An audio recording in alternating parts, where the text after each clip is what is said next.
watching. We just did a video and through the needle. Alright guys, so this is first time today. The embroidery machine. Just imagine this thing.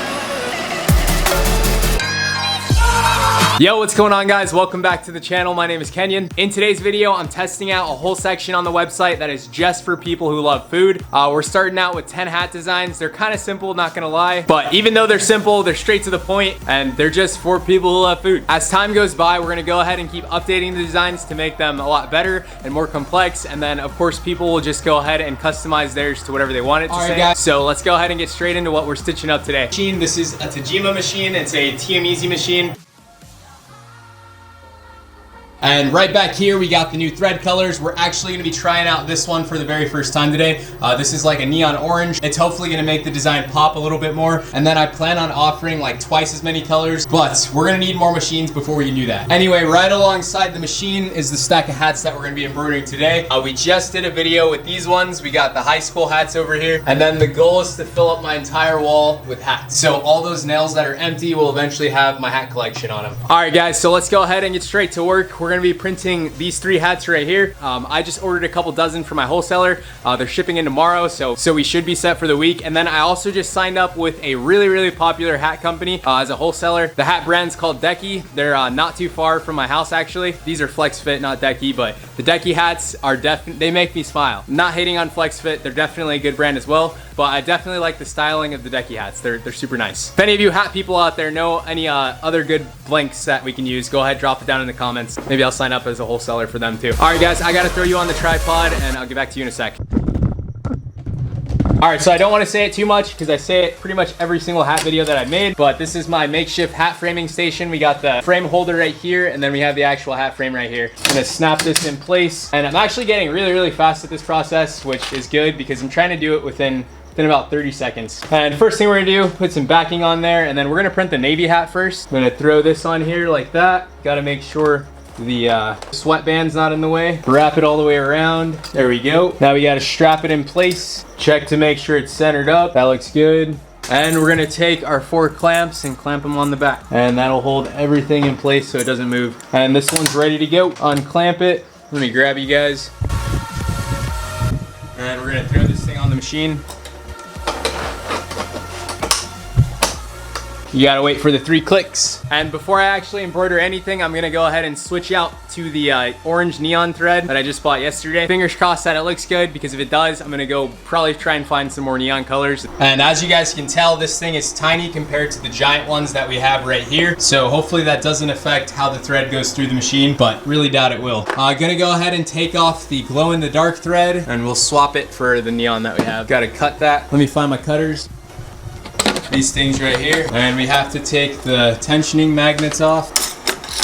Lay those right there. We're just gonna go ahead and snip this. I totally forgot. There's like a trick where you can tie on the new thread onto the old thread and just pull it through, and then it'll go through all of these holes automatically. Totally forgot about that. So we're gonna have to do it the old-fashioned way. You're probably not gonna be able to see this on camera, so I'm sorry, but the thread is so thin. There's a little plastic part to make threading it through this tube right here a lot easier. And now I'm gonna be going one by one through each little loop. And it's gonna go back up there. We don't need this anymore. Then I gotta go through this little hole, then back down through here and through the needle. And the thread is good to go. I'm just gonna double check it to make sure it's right. That way I don't have any issues. We're gonna pop these back into place. And we're ready to stitch this. Before I hit start, I have to go ahead and do what's called a trace. So I'll do that right now. That's gonna make sure we're not hitting the metal frame or anything. I'm gonna go ahead and hit start. I'm gonna throw the GoPro on.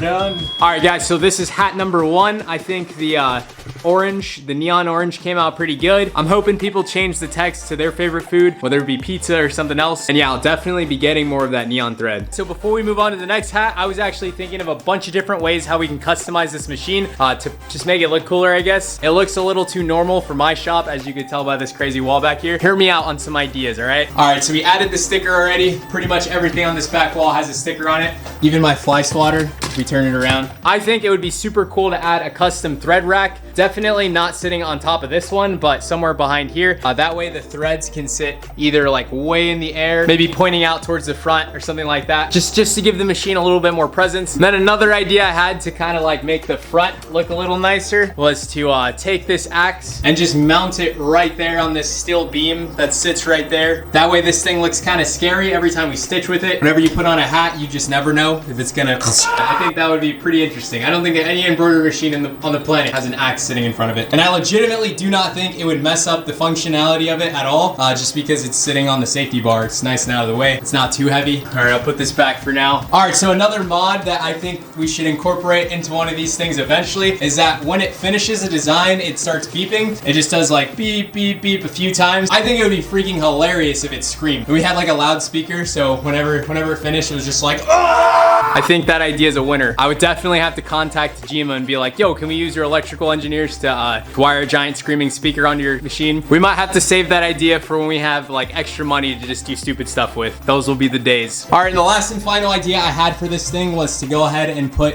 a 3D printer right alongside of it. Whether I make like a separate mount that sits on the side of it or somehow run it from the top of this, like a little platform, probably gonna be the first option. But yeah, it'd be super cool to have a 3D printer right here. That way I can use both machines at the same time. And we actually have a 3D printer. Let me go grab that thing. All right guys, so kind of just imagine this thing sitting right here while that thing's printing. We can also have this thing going at the same time. And then to top it off, we'd probably put like a laser engraver on this side, off to the side, or something like that. That way when we start doing leather patch hats and all that kind of stuff, we could just do it all right there. What do you guys think of my crazy ideas in the comments? Let me know. Let me know what other ideas you guys have. All right, let's go ahead and get back to making these hats. We're gonna do the white one next. All right, no more shenanigans. We gotta get to work. All right, so there's 3 steps to mounting a hat. Step 1 is to take this backing, which is pretty much just a piece of fabric. You're gonna put it right there. Hopefully it stays, because if it doesn't, then it's gonna be harder to mount the hat. Grab your hat, take out the piece of cardboard that holds it up. All right, step 2, throwing the hat on over the piece of backing. And we gotta get it nice and lined up with the center right here. And the 3rd step is to lock it in right there. Getting easier and easier every time. All right, so the white one is locked in. You can see our dot is off-centered, so I gotta go ahead and fix that using these little arrows right here. And there we go, now we're on. Just changing the colors to the design really quick. All right, guys, and this is the next design we're throwing on this white hat. Let's go ahead and do a trace.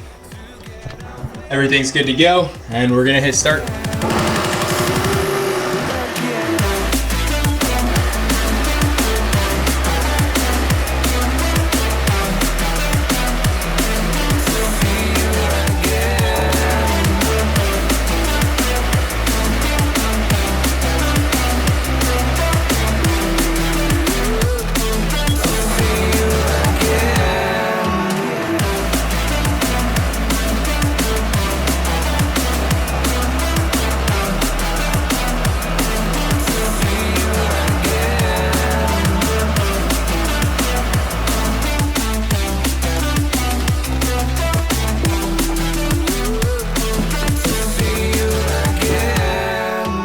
Gonna go ahead and rip out the backing. Also, I got the red hat already framed up. We're gonna go ahead and throw it on right now. And then this design, oh, I almost dropped it. It's just gonna say always hungry. Let's go ahead and stitch it.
say you wanna try, but you never. Alright guys, so we got all 3 hats finished. This is the one that we just printed right there. Here's one last look at all the hats that we stitched. If any of you guys want to keep me busy, go to my site, change up the text a little bit to whatever your favorite food is, come up with some funny ones, and we're gonna go ahead and add these 3 hats to our hat collection. I'm gonna end the video right here. Thank you guys so much for watching. My name's Kenyon. I'll catch you guys on the next video. Peace!